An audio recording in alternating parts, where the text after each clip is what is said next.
Hey, dudes, this is Sherry Alderoni. I was an original Mouseketeer on the Mickey Mouse Club, and you're listening to Tommy, Throwback, Kovac on Splat from the Past. Why? Because we like you. Hey dudes, welcome to Splat from the Past, the only 80s themed horror and sci-fi show where things could get totally radical. Now today I will be welcoming a young podcaster who is also a singer and an actress. Her name is Tammy Tuckey. She is the host of the Tiara Show on YouTube. And like me, she's a self-made maverick. She has been interviewing Disney legends for almost a decade now, and it is very impressive. Check out her YouTube channel, The Tiara Show. She has interviewed so many people in the world of Disney, people I've interviewed, people I want to interview. It is just so impressive, and I'm having her on the show today to talk about that. And I am so excited to announce that Biden won today, and it's going to be all right from now on. So, here is my interview with Tammy Tuckey. Hey, Tammy, welcome to the show. How are you today?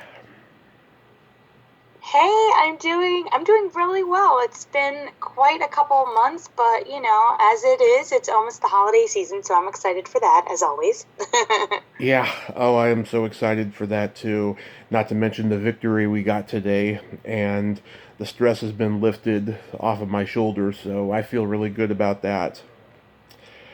But hey, as they say in The Wiz, can you feel a brand new day? I was actually listening to that song the other day, and I listened to it again. Yeah. It's just, I love musicals, and I love Broadway musicals, and I love that one. That's such a good song, too. Yeah. But this is such a great honor. Thank you for taking the time today. Oh my gosh, I'm just glad you reached out. I love talking about anything usually, unless I'm really, really tired from work. So I appreciate you being able to reschedule to today with me. So thank you for that. Of course, of course. So, going back in time, I was reading you're an actress and a singer. At what age did that start? Well, I think for me, because I grew up with Disney, I don't know if you're a big Disney fan like I Of am, course. but I went, yeah, I went to Walt Disney World at the age of 1.5, and that kind of just hooked me in. And I grew up watching musicals like Singing in the Rain, because my mother was such a big musical person, and then getting to see people perform live at the parks was just, I would light up. And I would say, hey, that's something I actually would really love to do. I still would love to do that. And I admire all the cast members. And so I think that was the original draw to it. And then my mom got me into community theater, and then that was it. Wow. And I generally don't ask this, but how old are you now? So I'm 24 now. I'm about to turn 25 this coming February. So I'm just a wee little baby, as they say. That is amazing. I'm 37, by the way, and I don't feel like it. I feel like I've lived 100 lifetimes. Sometimes I feel that too. Sometimes I feel like I'm an old soul and that I was placed in the wrong time period. I don't know if you feel that way, but sometimes I'm like, maybe I was born to be in the 40s and 50s Hollywood era. But you know what? Here I am. I definitely am an old soul, I offend a lot of people who I say I don't like, today's movies and stuff, and today's music. It's just terrible. It's not the same as it was many years ago.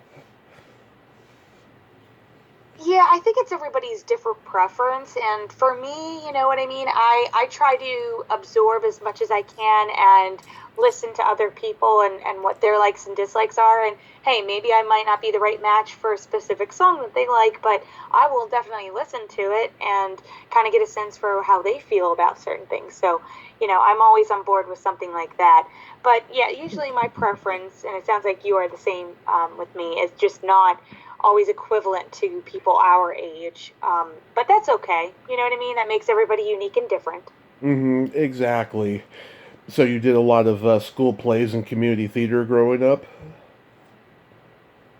Yeah, I started out, I think my first show from camp was Beauty and the Beast, and I was Mrs. Potts, and I sang the lead song. I think it was like 8 or 9, and then I did an official community production in Philly of Cinderella, and then I did Sound of Music and Oliver, and so I've been doing shows since the year 2003. So, gosh, over how many years is that? 17 years. I've been doing a lot of shows. My last show was last year.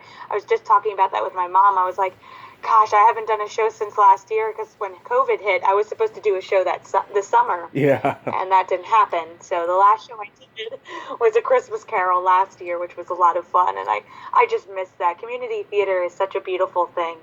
It is. It is. I did props backstage before.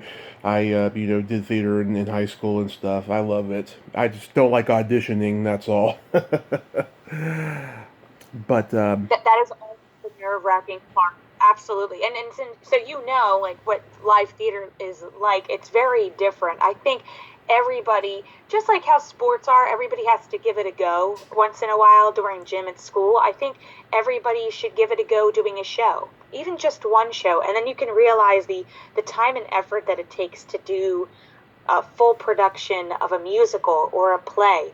It's a lot of blood, sweat, and tears, and it can be so much fun because you have a match of people who are singers, dancers, technicians, and also working props and decorations and costumes and lighting. It's just a mix, an orchestra. So it's a mixture of wonderful people with different talents all coming together to execute a show that's usually 2.5 hours long. And that's a feat. You know what I mean? I feel like sometimes to me it's almost like a Super Bowl, but for shows, you know what I mean? Because you're going and going and going, and you don't have time to stop until like intermission for a quick break, but it's not even a break, you're reapplying makeup, you're getting ready for the next scene, a costume.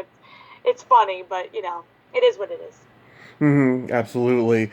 So are you born and raised in Florida?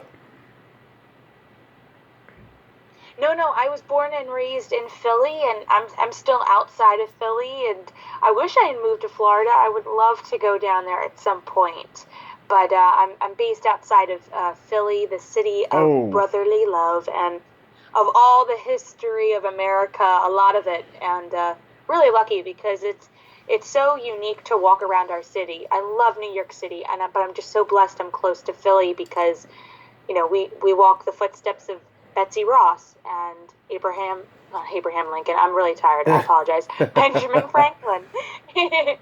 Benjamin Franklin and William Penn and a lot of the gentlemen who came together to put together the Declaration of Independence. So we have a lot of history in the city, and that's always been a draw for me too. I'm always fascinated with history and learning about why things happen the way they do. I always ask the question, why? Yeah. And that's how I kind of became an inner myself too. Yeah. So do you remember the first Disney movie you ever saw? That is a really hard question because for me, what I strongly remember is watching the Disney sing-along tapes. Yeah. So that was my thing. And I had all of them. So it wasn't just like one movie, it was all of them. But the one that I was obsessed with as a kid was Little Mermaid. No doubt, 100%. My mom tells me all the time, she's like, I just keep expecting you to go back in the pool and sit on the steps and act like you're a mermaid like you did when you were little. And I'm like, yes, I love mermaids. I would still do that. But Little Mermaid was probably the one that I sang and jumped around and played with the most. But I loved all of the Disney songs. That's what kind of really drew me in was the songs. So I love my sing-along tapes. I don't have all of them anymore, but I do have a few left. Yeah. Let's see, for me, my favorites, as far as animation goes, I love Dumbo, because I've always been the odd boy out, Pinocchio, Alice in Wonderland. Hunchback? Which one? A Hunchback fan, too? It's okay. I haven't seen... I always was...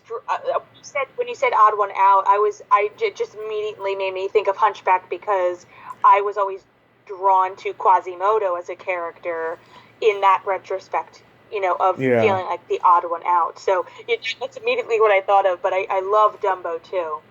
Yeah. Well, for me, it was Dumbo as far as being the odd one out, Fantasia, love.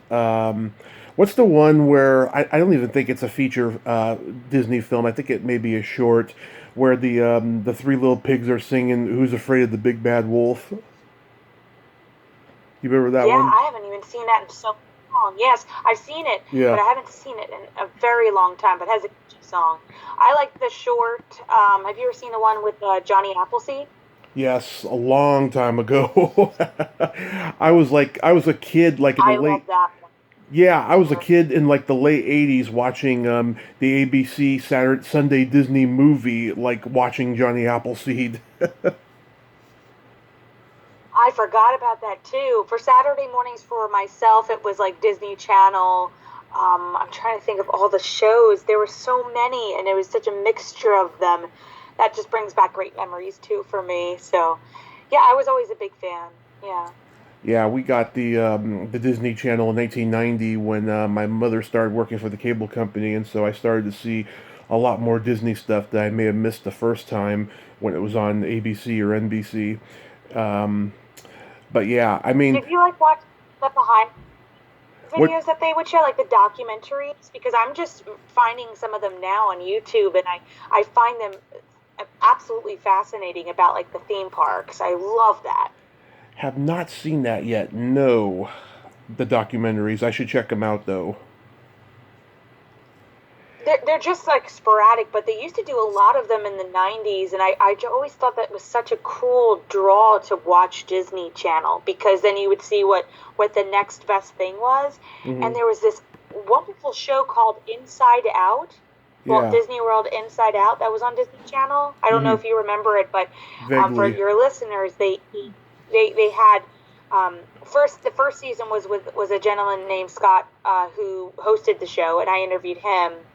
And then the second and so on seasons after that, I think it was J.D. Roth and another woman who hosted it. But basically, it was them kind of roaming through the parks and pinpointing like special things about the parks to draw people in to come and visit. And it's so much fun to look back on it now because a lot of it's not there. Mm-hmm. But you get to see how excited so many people were to be there. You know what I mean? Like one of the episodes is the big reveal at the very end is going to be the pink birthday cake castle from 1998 that a lot of Disney fans do not like.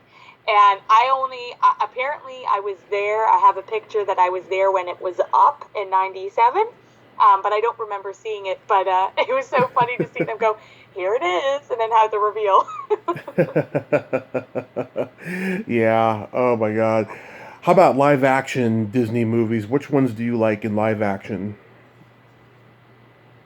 Wow. Oh, gosh. Mine are so obscure. I love The Happiest Millionaire with Leslie Warren and John Davidson. Yep. Because my mom loves John Davidson. She's in love with him. And so she would show me that one. And the one and only Genuine Original Family Band, another Leslie Ann Warren and John Davidson one. I always loved Pete's Dragon. Oh. I always loved that. And I love to mention that because, Helen Reddy just passed away, and she was my first interview ever. Oh. So I love Pete's Dragon. Such a great... again, for me, it's the draw of the musicals. Yeah. But mine are so obscure. I like That Darn Cat. That's not a musical, but I like that one. Yeah, Pete's Dragon, Davy Crockett, King of the Wild Frontier, the Shaggy Dog, even though Fred McMurray is so mean in that, and the Monkey's Uncle, I love. I love the monkey's uncle, and the monkey's uncle's ate for me.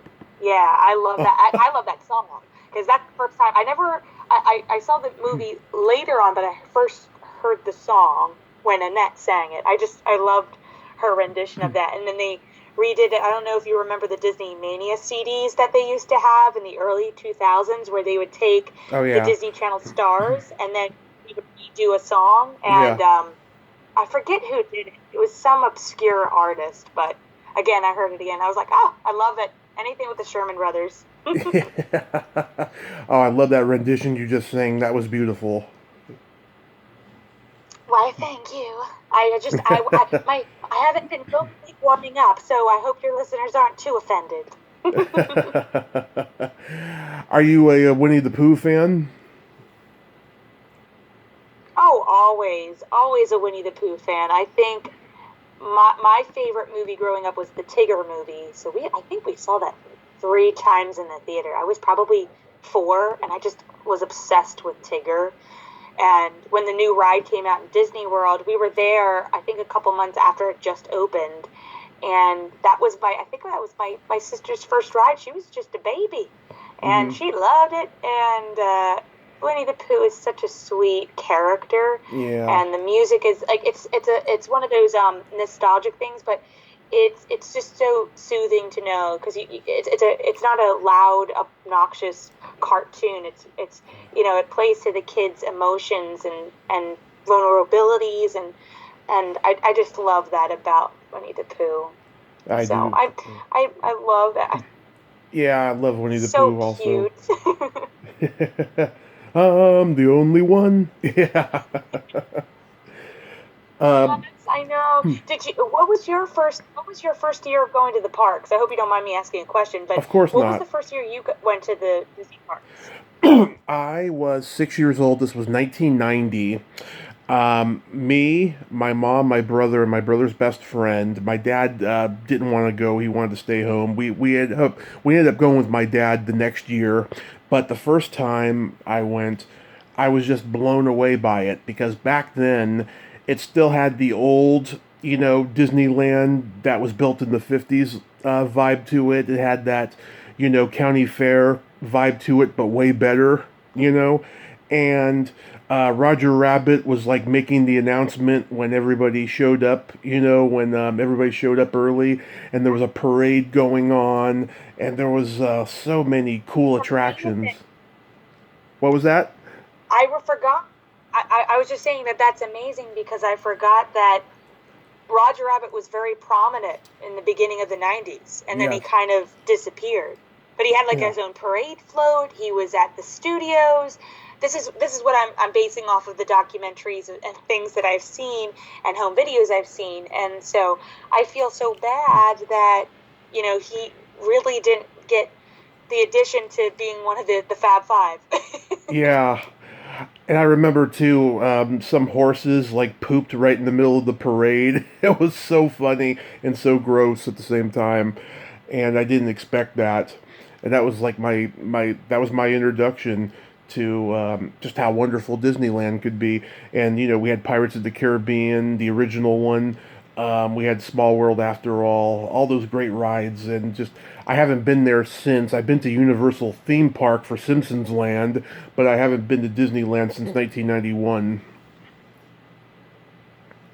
Are you saying, you mean Disneyland in California or Walt Disney World? In California. Okay, I want to go back so badly to see Disneyland again. I've only been there twice, and I really love that there's, I would say that some of the rides have more quality to them, and it's so interesting to see the comparisons, because I grew up with Walt Disney World in Florida, so to go to Disneyland and see that some of the rides were kind of taken from there, brought to Disney World, and to compare the two is really interesting. So, and I grew up with the, I don't know if you remember the sing-along tape for this one, but it was the Disneyland Fun sing-along tape based in that year that you were talking about, 1990, 1991. Right. And I love that tape so much. I still do. I would watch it all the time, and I always thought it was the Disney World one. I didn't realize it was Disneyland, because I always wanted to go on the Matterhorn. And I was like, why isn't that a Disney World? I always was so confused. I was like, I thought it was a Disney World. That's what it says on the tape. And I didn't realize until I was a little older. But I love, so I exactly know what you saw and what you kind of remember from a little bit of what I saw in the Disneyland Fun tape. Yeah. Yeah, I've never been to Disney World. We were supposed to go in 1993, but then that was the beginning of my parents' marriage dissolving, so I still haven't gone. And of course, now it's closed because of COVID. But hopefully, someday I'll get Well, to Disney go. World is open. Disney World is still open apparently. So that Really? I think they back in the beginning of August or at the Okay, end of July. So you're able to go. You just have to have a mask on of course. when you go in, obviously, and you can't have. I think they're doing temperature checks too, and Universal's open down there as well. So I haven't been. I was last time I was there was last October. So I'm hoping to go next year for the. Is it the 50th? I think it's the 50th of Wow. Walt Disney World. It's crazy. Yeah, around 1971, and then Disneyland opened 1955. I have friends I've interviewed on this podcast who are in their 70s. They remember Disneyland when it first opened. Wow. Oh, yeah. That's dating back. I interviewed Debbie Reynolds, who was a Yeah, personal guest at Walt Disney World on opening day. So she was there with Todd Fisher and Carrie and also her son, Todd Fisher Jr. I think that's what he called him, yes. what they called him. So she had some really good memories about that too. And it's crazy to think that most of the individuals who were there opening day are no longer with us. But it's I think it's going on. Is it 70 years coming up? I think for Disneyland. 65. Wow, time 1955. does fly. Yes, Time really does fly. yeah, 1955 is when it opened. It was July 1955, and Walt ran out of money, I think, and he couldn't complete a lot of stuff for a lot of years, but then he did, and it's a magical place, and I hope someday I get to go during Christmas. That's always been a goal of mine. We were supposed to do that one year, and we never got to, unfortunately, but hopefully someday we will. But I want to ask you how the Tiara Talk Show came about, because I just think you're so inspiring. Because, like you, I'm a self made maverick on YouTube. You have way more subscribers than I do, but you and we've accomplished so much in such a short amount of time that it's so inspiring. Like, how did it come about, and that you were so young when you started it?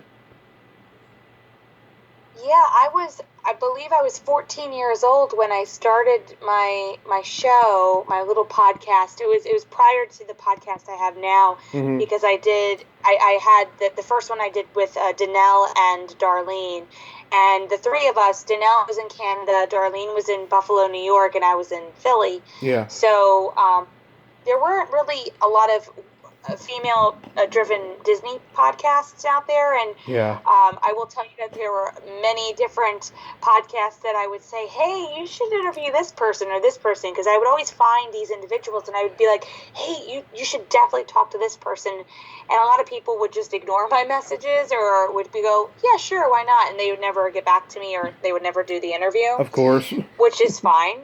Yep. But that kind of just that just left my curiosity of different questions I had for these individuals. So I said, well, why not I just talk to them? So I gave it a shot. I just said, hey, are you available for an interview? And I'd ask a specific person, and then they would either say yes or no. And if they said yes, then there we go. And over 300 interviews later, and over almost 7-8 years later, I'm still doing conversations, and I think it's really fun because it's a way of preserving content. Because if we were alive back in the 90s, we probably wouldn't have been able to do this at all, because there No. was no alive as in we're in our 20s and 30s in the 90s, Yeah. just to be specific. But it would have been really hard to get in contact with anybody. But because the internet is so useful and a way of searching for people and being able to communicate with them, and it's such a viable tool to be able to help support your show and reach out to people. And you wouldn't have had that back then. So we're No. lucky in that sense. And so I just base it as a blessing to be able to speak to some people and also do reunions, very special reunions that probably will never ever happen again. And it's just it's a joy for me, and I get so excited that my show brings a little happiness to other people like yourself, because Mm-hmm. you know, there's so much going on in the world, and sometimes it's just enough to, you know, help make somebody's day with an interview or a joke or something you say on your podcast. So Yeah. I'm just lucky I get to do it. Oh, that's wonderful. Yes, I've done 1,052 interviews in just 3 years, and living out here in the countryside, that I moved here 3 years ago. It just, there's nothing for me to do here, and I had already planned on doing my podcast after having my car accident 5 years ago, and it's just been an absolute blessing. I've made friends with so many people I admired growing up, and whenever I'm in LA, I get to, you know, have dinner with them and talk to them on the phone every now and then, you know, privately, and it's been just, I can't describe it. It's just, you know, there's going to be documentaries and books about this in the future. It's just the most wonderful, gratifying thing, and you have that as well. So that's just Yeah, we're lucky. Isn't it fun to kind of yeah. to think back that you grew up with watching a specific movie or going on a specific attraction and finding out that you're interviewing somebody who worked on it or was a part of it or who was a part of your childhood in that retrospect. Now you get to talk to them. That's the coolest thing ever. So we get really, really lucky. So Exactly. And you said you're out in the countryside? Where are you based now in the States? In Redding, California. Oh, okay. So you are in California. Very cool. Yeah, I want to get back there. I was hoping they were going to have the Disney Expo next summer, but that will not be happening. It'll be happening 2 summers from now, but that's okay. I can be patient, but I definitely want to get back out to California. It's been a while, and I love it out there. Yeah. So here's the people you've interviewed that I've interviewed as well. I was lucky enough to give James Drury his last interview before he died 2 weeks before. Wow. Really? Yes. Did you post that? Because I'd love to hear it. He was such a sweet gentleman. Very, very kind man. Yes. My only regret for that interview was I kind of argued with him on something, which he ended up being right about. But other than that, it was a great interview. Yes. Every interview is posted except for maybe 10 for various reasons. But yeah, almost all my interviews are posted, and I can send it to you. Cindy Morgan was one of my earliest guests, and you've had her as well.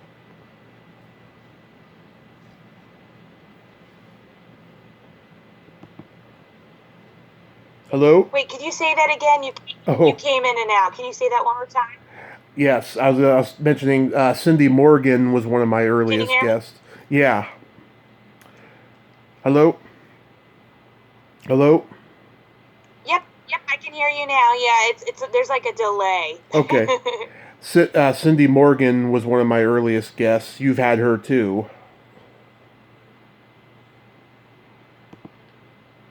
Yeah, from Tron. Tron, Caddyshack. Ed Asner, I had this summer, which I'm still pinching myself over. It's funny. He's a really nice guy. Yeah. I met him at 23 a year after I did the interview with him, and he is just so gracious with all the fans. So if you do get to go to the expo, I'm sure he will be there because he loves to do the meet and greets and photos with people. Yeah. And then Margaret Carey that I had early this summer. Oh my God, she was so sweet. I've been trying to get in touch with her to get me Donnie Dunnigan because I know that they're friends, but Margaret's been very busy. Margaret's great. She is an amazing person, and she's so on top of it, and she's in her 80s, and she's still tap dancing. I love it. Yeah. Have you talked to Donnie Dunnigan? I did an interview with Donnie a while back. Yeah, he was a great guy. Very, very nice gentleman. and he has a lot of experience too. I heard him, I think, on the Gilbert Gottfried podcast, and Yes. that was so interesting to hear his other experiences too. Oh, I'm very impressed that you're a fan of Gilbert Gottfried because he rubs a lot of people the wrong way, but I love him. He has, well, if you're not just talking about just the persona, he has had so much film experience of watching different things. So it's interesting. His upbringing is kind of similar to mine, where like it sounds like he's such an old soul of loving the classics, and I think that's fantastic. And Frank Santopadre, he did it. He sometimes actually refers to some of my interviews in their podcast. Like for one of the interviews they did with John Davidson, he mentioned that he listened to my interview, which was pretty cool. So they both have really great way of talking with guests and making them feel comfortable. Yeah. And it's just a fun conversation. I think that's what makes an interview is the way you have great questions, but also making it fun for the guest, because you don't want it to be flat. And Gilbert makes it fun. Yes, he does. Also, Sherry Alberoni and Sharon Baird of the old Mickey Mouse Club, they were on as well. I have this friend, Lori Jacobson. She's married to John Provost, who played Timmy on Lassie. She's got a lot of the child actor clients from his generation as a manager, and she got me Sharon Baird, and then I got Sherry Alberoni on my own, but interviewing Sharon too was a big boost for that. So awesome. I've not spoken to them before, but I can't wait to hear your conversations. Yes. And then, God, then there's so many people you've interviewed that I could only dream of getting in touch with. Like, I tried to get Ann Serling on for the whole month of October to do a Twilight Zone, homage, because, her father and everything. I couldn't get in touch with her. Jim Cummings, I would love to talk to. Steve Vinovich, Mindy Johnson, who wrote the Tinkerbell book. Bobby from the Mouseketeers, Floyd Norman, Nia Peebles, Scott Weinger from Full House. Wow, you've gotten some heavy hitters on there. And honestly, it's just asking them if they want to do an interview. A lot of people go, well, how did you get them? And I just it doesn't sound as simple, because I can tell you there's a long list of different names that have told me no, and countless times no. You know what I mean? Same here. It's all about asking, and if they say no, well, that's that. You can't really do too much, but you can always ask another year or another 2 years. It doesn't hurt. But yeah, sometimes it's just because maybe you don't have the listener count, and agents, and I can understand they want to protect their client, but that's the way it goes sometimes. I know, and it really needs to change, and I'm hoping someday it will, the more I talk about it, I'm not like an activist or a rebel or anything, right, but I do see that changes need to be made, I mean, the Me Too movement has already, opened the door. Now it's time to, do it in other areas in show business as well. But that's me getting off of my soapbox. Oh, I was just confused. I don't know how did that tie into the Me Too movement? I'm a little confused. I was just saying that some of the agents just they like to protect their clientele, because they only like to deal with people who are official like CNN or Good Morning America. I wasn't meaning anything about the Me Too movement. I was just saying they like to protect their client because they want to keep their image to uphold, is basically what I meant. I know. What I meant was, that's just the beginning. Pretty soon, people will be naming names of people who are jerks and agents who lie, because they think they're protecting their clients. Just, stuff like that. That's what I was referring to. You had Jenna Von Oy on. What was she like? Oh, Jenna's this really lovely person. I got to meet her at the last Disney Expo. Because they had the big, great, a Goofy movie, not the great Goofy movie, a Goofy movie panel. So I got to meet her, and she was, when I first interviewed her, she was just basically a new mom, and she had written a book about it. and she has some wonderful experiences that she's had, and great advice, because every mother has a different path and journey into motherhood. So I really enjoyed reading her books, and to meet her was just a really lovely pleasure. She's a really nice person and extremely smart. And there is, I think, a documentary from the 90s where she introduced the behind-the-scenes featurette of a Goofy movie, and they filmed it in Toontown at Disneyland. So she actually, one of the segments, she speaks French. She's fluent. Yeah. And I was kind of dumbstruck. I was like, Jenna, I didn't know about this. And it was just so cool. So I would definitely check that out if you ever get a chance to. Mm-hmm. And then I found out you are good. You know a good friend of mine, Jill Sholin. Yes, I interviewed Jill about a new movie. Well, not a new movie, a movie from the 90s that I recently had come across maybe 3 years ago, which was the Phantom of the Opera film with Freddy Krueger himself, Robert.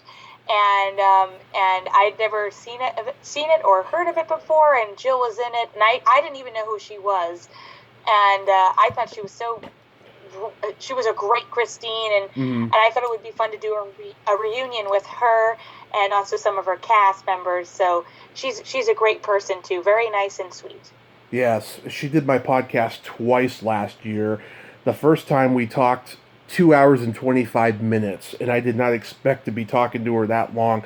She just liked me from the start. She gave me a lot of great information about everything I asked. She got very interested in me, asked me questions. Strangely enough, I was very surprised that she talked to you about Phantom of the Opera, because she told me that she didn't have a good experience on that movie.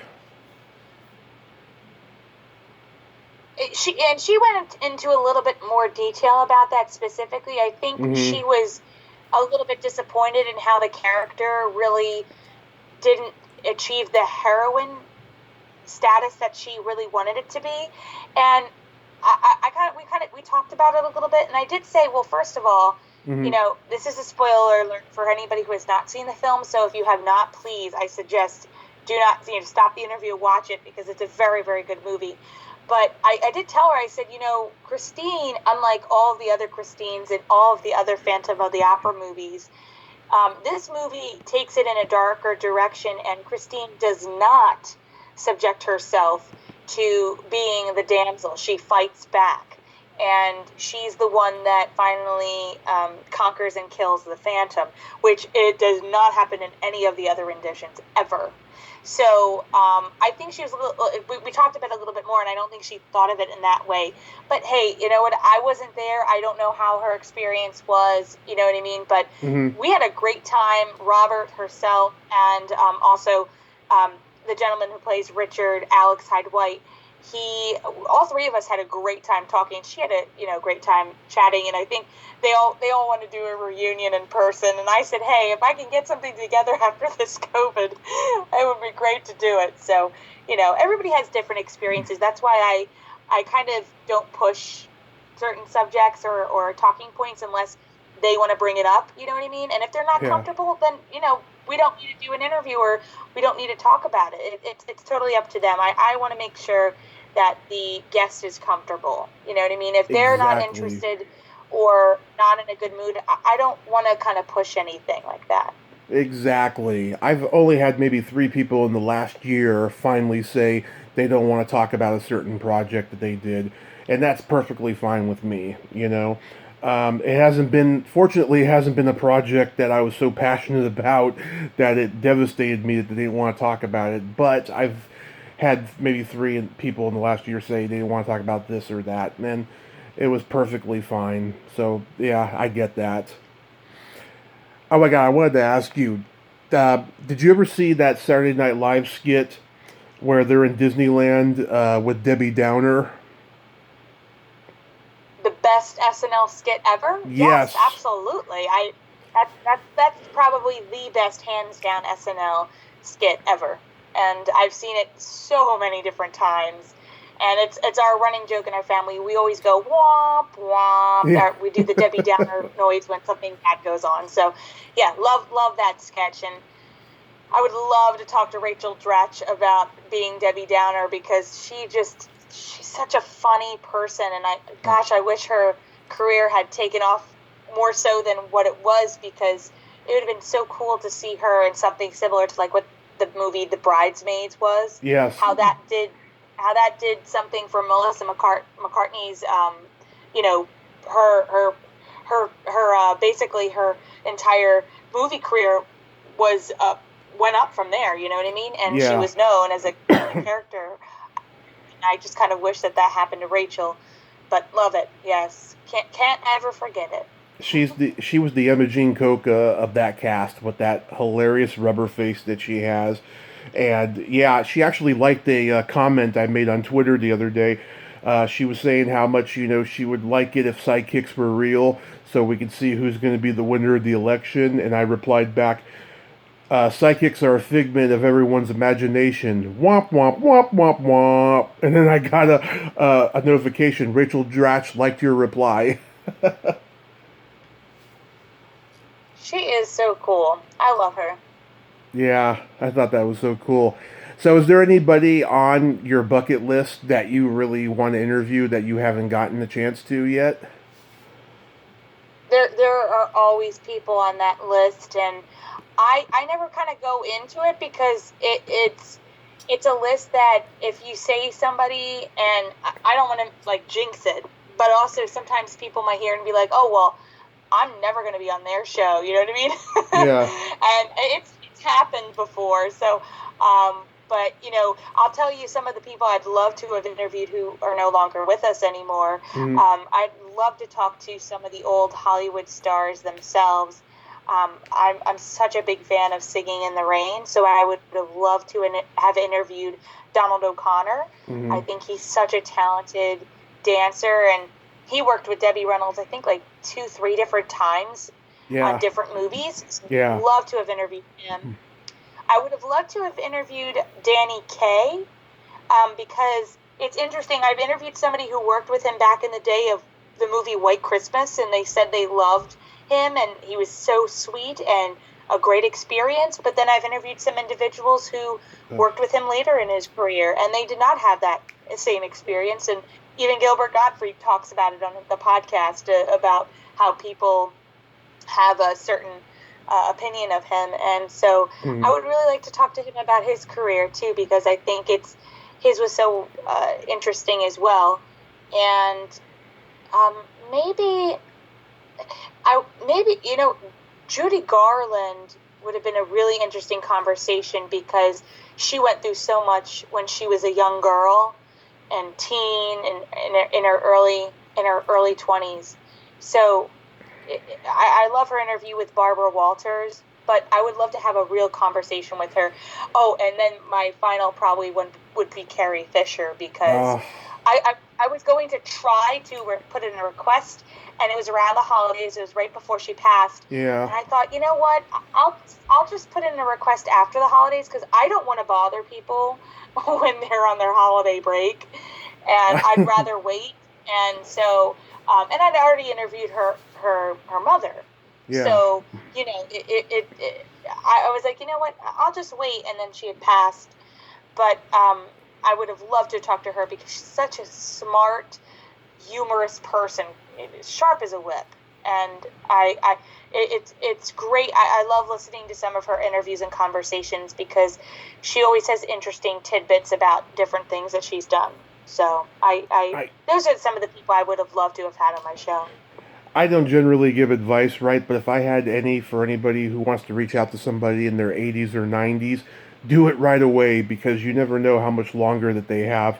I was lucky to get James Drury and Richard Hurd before they died, like 2 weeks before each. And, I was lucky to get Ed Asner.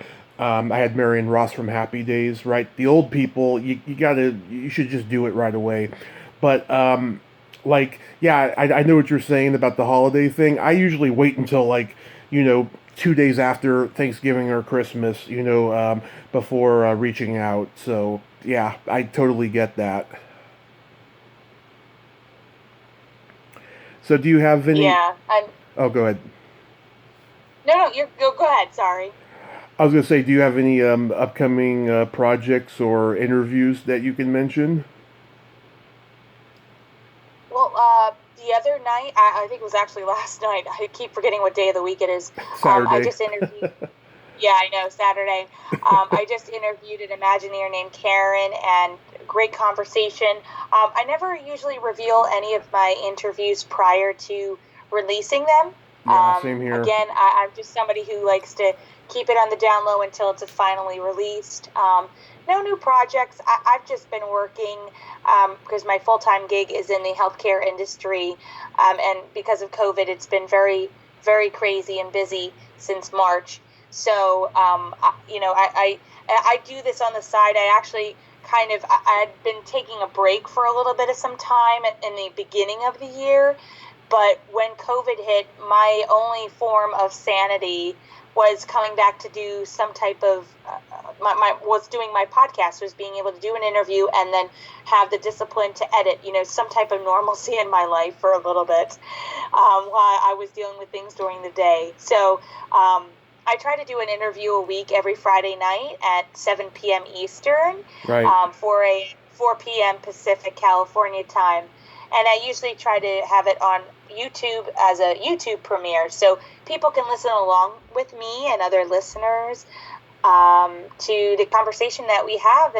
And sometimes the people who I interview sometimes join in the chat room. So it's always thrilling and fun. So I like to keep the connections open and try things that are new, like the little chat, the little premiere, the YouTube premiere chat. I didn't start doing. I just started doing that back in, was it June or July, and I find it's really fun to keep some type of consistency going. So I like doing that.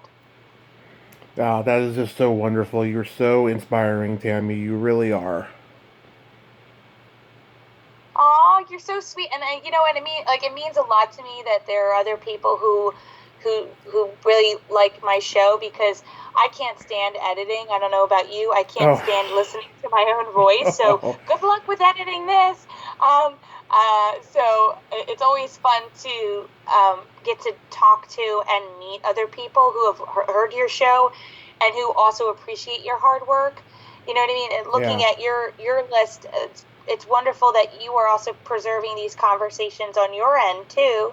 And I think it's great to be able to acknowledge one another, because everybody has talent out there, and it's great to know that a lot of people appreciate what you do, because sometimes you don't really think about that. That's not usually what's on my number one list of, am I going to be acknowledged for this interview? No. I want to release it so other individuals like myself who are so fascinated in the conversations and information about it get to know about it. So we're doing something that not a lot of people get to do, is talk to these people that are icons and are a part of our childhood and our life in different ways. So we're very lucky that way. You know what I mean? Not a lot of people get to do that. There's so many podcasts out there now. It wasn't the same back 10 years ago when I started, but we kind of make our mark and we put our footprint in the sand, and it's interesting to see who follows behind and listens. So I appreciate you being able to invite me on your show. It's an honor. Oh, absolutely. And before you go, we gotta play my secret silly game. I love games. I'm all for it. This is a series of silly slumber party questions. It's no win or lose, just pure fun. And how this works is, I ask you the question, you answer it, and then you ask me the exact same question and I answer it. Okay, sounds good to me. Okay, and you can comment on answers too. Tammy. Sure. Okay. Tammy, are you ticklish? No, not really. Sometimes like underneath my neck, but like rarely am I ticklish. I know a lot of people are ticklish at the feet. Mm-hmm. I love getting massages and I love my feet massaged. So nope, I'm not ticklish. But how about you? Are you ticklish? Yes, I am. Oh, just baby ticklish. Like I've been known to hit people in the groin. I'm so ticklish. Oh, well, hey, everybody has their own thing. What's your favorite part of the body? It can be anything. Oh, okay. Favorite part of the body. I think it probably would be the eyes because that's where the soul is, and Right. that's where you can know for sure if you have an audience with somebody. Because guess what? Sometimes they could be looking at you, but they're daydreaming, which is sometimes me. So I think it's definitely the eyes, and it's so cool to see like different people with different eye colors. Because I just think my natural green hazel eyes are, natural, and some people go, "Oh my gosh, your eye color is so pretty," and I just don't even. I'm like, I don't. I don't really acknowledge that because I don't see myself like I see myself in the mirror, but I'm not looking about that. So it's funny. What about you? What's your favorite part of the body? The belly button. The belly button. Is that where you're ticklish though? Because like honestly, that was when it was for me as a kid. Like I would be so ticklish near the belly. Yes, I'm very ticklish around the belly button. I just, oh God, I, I just get so squeamish, when I get touched around there all the time. And yeah, but it's my favorite part of the body. Um, what color are your toenails painted? Mine are not painted right now, but they were green right before Halloween because I was feeling a little bit wicked. Like the wicked witch of the West is what I posted with my photo. I just was like bright green is what I went for, and I never done that before. But right now, they're plain. What about you? Are you a pink or are you a purple guy or are you a blue guy? I love all those colors. Right now, mine are au naturel. Um, I don't know what color I'm going to do again. Just, because we've been in quarantine, I just have had no desire to do it. I know. I just like doing the. Sometimes I like to just go in and get a petty, just because it's something to kind of chill and relax and let somebody else give a massage to your legs and your feet. I just love that. I think massages are like the best thing in the world, and sometimes it's definitely needed on hard days at work. I am the foot massage master, by the way. I think it started, with rubbing my mom's feet, and it just, progressed forward, with all the women that I've dated, and so it's one of my specialties that I'm very proud of. Too cool, too cool. Maybe you should become a masseuse. I did think about that at one point and stuff, but it is so friggin' expensive to like go through all that stuff. One my best friend, he's a massage therapist, and he had to spend a lot of money back when his family did have money to go take the classes and get certified and all that stuff. It's probably even more now. Yeah, I had a cousin who was a massage therapist, and then she switched careers. But it's definitely I appreciate all of them out there. So if you're listening and you're a massage therapist, thank you because it definitely provides a relief to a lot of us who are just under so much pressure and so tense in the shoulders or wherever. Exactly.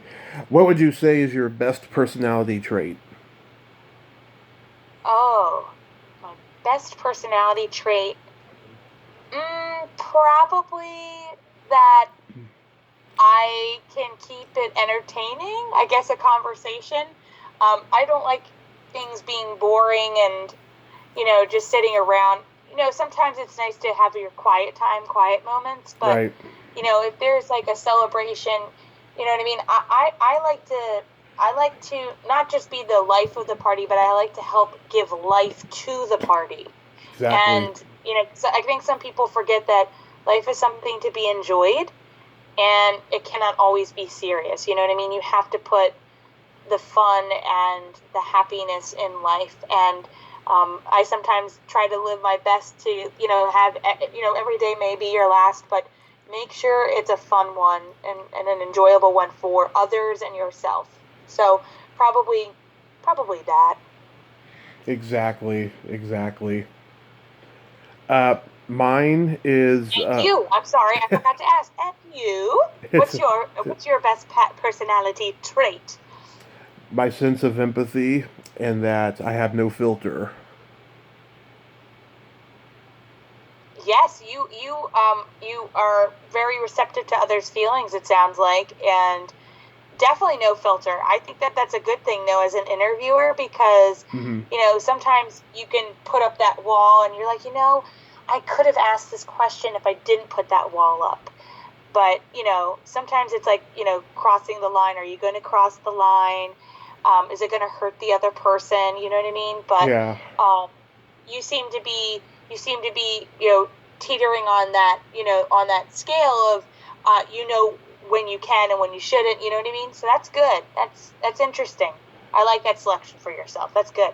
Oh, thank you. Yeah. Like when I interviewed Margaret Carey, I wanted to ask her if she saw that episode of Beavis and Butthead where Tinkerbell is responsible for them getting morning wood in the morning, and I just couldn't bring myself to asking a 90-year-old lady that question, but she told me, I could call her, and have a private conversation with her anytime. Maybe eventually I will, but just I don't know. I think it was a combination of that and the fact that she had so much great information she was telling me, and just I wasn't curious after a while. Yeah, that's not even something I find interesting, because there are going to be so many different shows and people who make fun of specific things, Yeah. and that's just a negative joke. You know what I mean? And Yeah. it just isn't. I don't think it would make the other person feel good. I probably would, in my opinion, I would not ask a question like that ever to a guest. You know what I mean? My questions would probably be like, my hard hitting questions would be about the difficulty behind a role, or the difficulty behind a role, and Hmm. how it was being received by people. Yeah. Because Oh yeah. those are conversations. Like, I had a conversation with the cast of The Spirit of Pocahontas, which was a stage show at Walt Disney World. I was not present when they did the show. It was only out for about a year and a half, and then it was replaced by the Hunchback of Notre Dame stage show. But the cast we did have the tough conversation, because the cast was all Native American, Hmm. and me being a white female, you know what I mean? I love Pocahontas. I love the movie. I love the music. I love the story. But they gave me a different perception of how they felt about the movie. They were not fans in the movie, but they were very big fans of how the director took the story of the film and the music, and made it something where it could be embraced by the Native American culture, and also be respectful towards it. So those are the type of conversations that are hard hitting. Yeah. But it's good to have those conversations, because how am I supposed to learn as a woman and as a white woman how others feel if I don't ask? You know what I mean? I don't think of it in that retrospect. In somebody who is a Native American, I don't think of how they feel about the portrayal. I never think about it, and that opens up the conversation and opens up your mind of accepting different things of how other people feel. Because, as Pocahontas says, if you don't walk in the footsteps of another stranger, how are you going to learn? Right. So. Right. I mean, I have asked questions about, what their reactions were to parodies of their work and stuff. It's usually always been a positive one. I did talk to one filmmaker who was offended that his movie showed up on Mystery Science Theater 3000. But other than that, a lot of people in the business have a sense of humor about the parodies. But, yeah. And That's then, true. yeah. And then my favorite question, is there a stinky smell that just makes you gag? Oh gosh, probably just the smell of throw up. Yeah.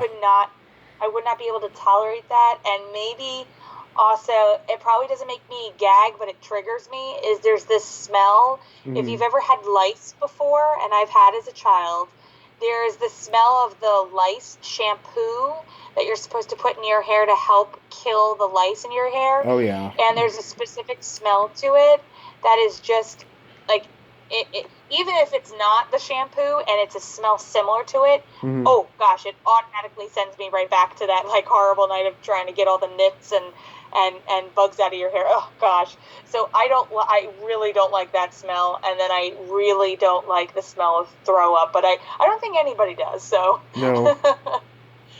What about you? Either farts or feet.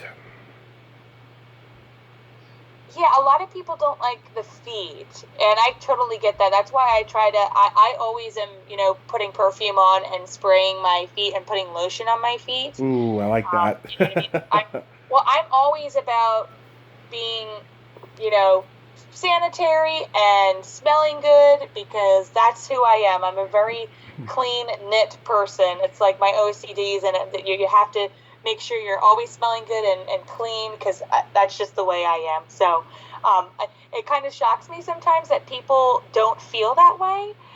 Certain people don't. And I just go, you know what? Maybe you might attract more people if you kind of changed your way of dealing with certain things and just being clean.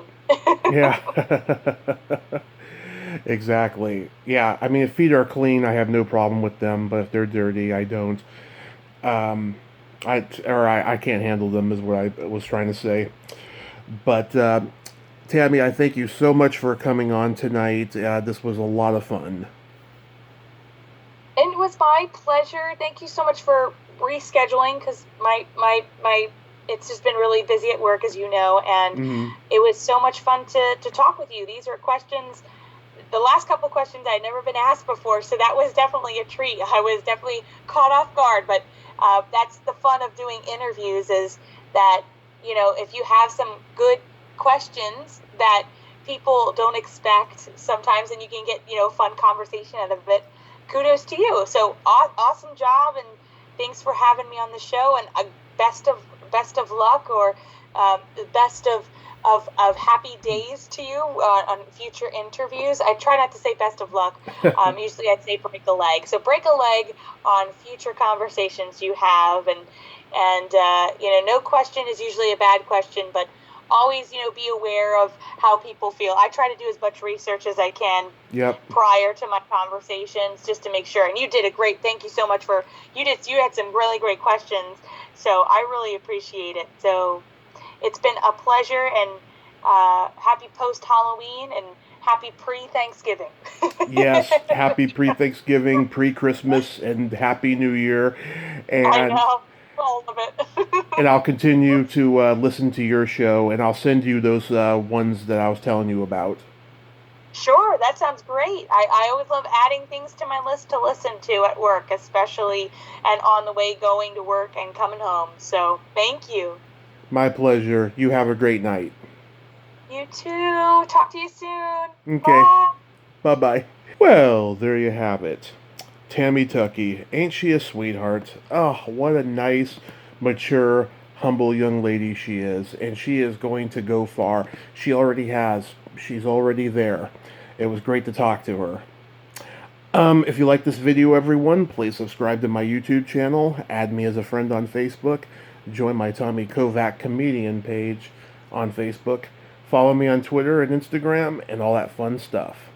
Well, that's all time we have this week on Splat from the Past. Till next time, this is Tommy Throwback Kovac saying, there's no shame in living in the past, because the present sucks. Later, dudes.